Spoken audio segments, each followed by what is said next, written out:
तकरीबन 26 साल नौकरी करने के बाद सुरेश बाबू इसी महीने रिटायर होने वाले थे। वे एक प्राइवेट कंपनी में आदेशपाल चपरासी के पद पर कार्यरत थे। एक तरफ जहां सुरेश जी को इस बात का सुकून था कि चलो अब तो एक खड़ूस, बदतमीज और क्रूर बॉस से छुटकारा मिलेगा, वहीं दूसरी ओर उन्हें इस बात की भी चिंता सता रही थी कि रिटायरमेंट के बाद अब उनका समय कैसे बीतेगा और उन पर जो जबरदस्त आर्थिक जिम्मेदारी है उसका निर्वहन वे कैसे करेंगे। दरअसल सुरेश बाबू की एकमात्र लड़की थी जिसकी पढ़ाई और फिर ब्याह की चिंता उन्हें खाए जा रही थी। रिटायरमेंट के बाद इस महंगाई में घर के खर्च के साथ साथ बेटी की शादी उनके लिए एक बड़ी चुनौती से कम ना थी।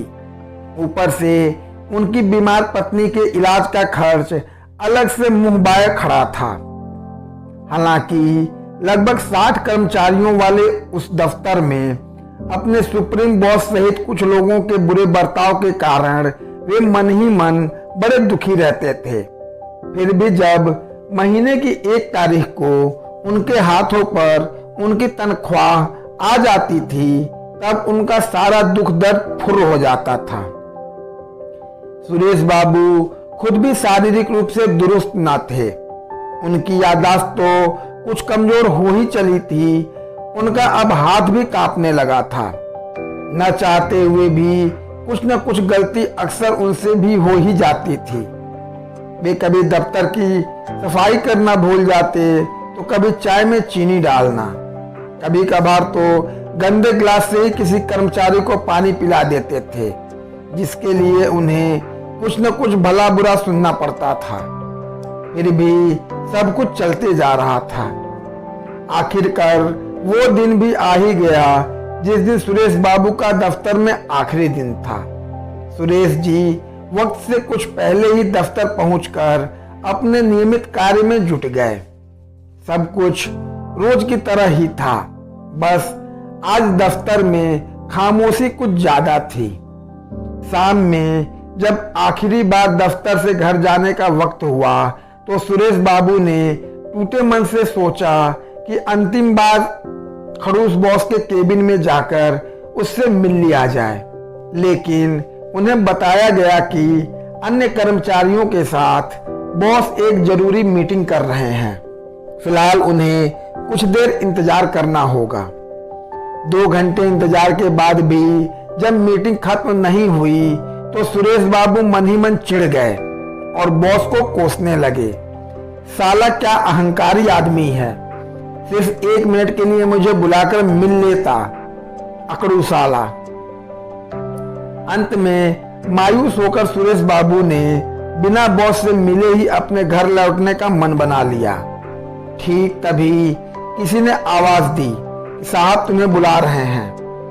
सुरेश बाबू झटपट अंदर दाखिल हो गए, लेकिन बॉस के केबिन का नजारा कुछ बदला बदला सा था।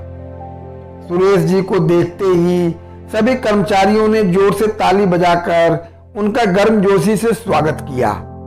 फिर बॉस ने मेज पर रखे एक केक को काटने के लिए सुरेश जी को धीरे से इशारा किया। पार्टी समाप्ति के बाद अब बॉस ने बोलना शुरू किया। सुरेश, हम सब ने आज मिलकर सामूहिक रूप से ये फैसला लिया है कि तुम्हें फिलहाल नौकरी से कार्य मुक्त न किया जाए और तुम्हारी सेवाएं पहले की तरह ही बहाल रखी जाएं, क्योंकि हमें एक ईमानदार, जिम्मेदार और वफादार व्यक्ति की सख्त आवश्यकता है। कुछ मामूली लापरवाहियों को अगर नजरअंदाज कर दिया जाए तो तुम एक बेहद ही कर्तव्यनिष्ठ व्यक्ति हो। तुम्हें तुम्हारी सेवाओं के बदले प्रत्येक कर्मचारी की तरफ से महीने के अंत में 500 रुपए दिए जाएंगे। हालांकि ये हमारे ऑफिस के नियम के खिलाफ है, फिर भी तुम्हारी आर्थिक जरूरतों को देखते हुए तुम्हारे लिए ऐसा करना पड़ रहा है। लेकिन ध्यान रहे कि तुम्हारी गलतियों के लिए तुम्हें मिलने वाली डांट में कोई रियायत नहीं होगी। बॉस ने अपनी बातों को बीच में रोकते हुए रुपयों का एक बंडल सुरेश बाबू के हाथों में थमाया और फिर बोलना शुरू किया। आज ही ये 5 लाख रुपए हम सब ने मिलकर तुम्हारे लिए जमा किए हैं ताकि तुम अपनी बेटी की शादी धूमधाम से कर सको। बॉस ने जैसे ही अपनी वाणी को विराम दी, तालियां फिर से गड़गड़ा उठी। सुरेश बाबू रोते हुए बॉस के चरणों में झुक गए, लेकिन बॉस ने उन्हें पकड़कर अपने गले से लगा लिया। ऑफिस से निकलने के बाद डबडबाई आंखों को लेकर सुरेश बाबू अपने घर की ओर जाते हुए बस यही सोच रहे थे कि आज तक जिन लोगों को वे खड़ूस और बेरहम समझ रहे थे, वे हकीकत में कुछ और ही निकल गए। तो दोस्तों, अक्सर हमारे नकारात्मक विचारों के कारण किसी भी व्यक्ति के प्रति हमारे मन में जो धारणा बन जाती है वो हमेशा सही नहीं होती।